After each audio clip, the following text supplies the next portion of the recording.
కాయమెంత భయాన కాపాడినను గాని ధాత్రిలో అది చూడదక్కబోదు.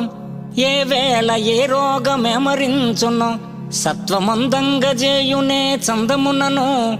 ఔషధంబులు మంచి అనుభవించిన గాని కర్మక్షీణంబైన గాని విడదు. కోటి వైద్యుల గుంపు కూడి వచ్చిన గాని మరణమయ్యడు వ్యాధి మాన్పలేరు. జీవుని ప్రయాణ కాలంబు సిద్ధమైన నిలుచున్న దేహమిందొక్క నిమిషమైన.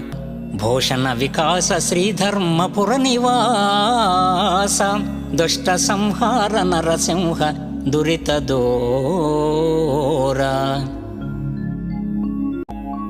కర్మ తీరిపోతే కాయము ఒక్క క్షణమైనా నిలవదు. ఈ కాయము నిన్ను చేరుట ఖాయము. అట్టి జ్ఞానాన్ని నాకు అనుగ్రహించు తండ్రి.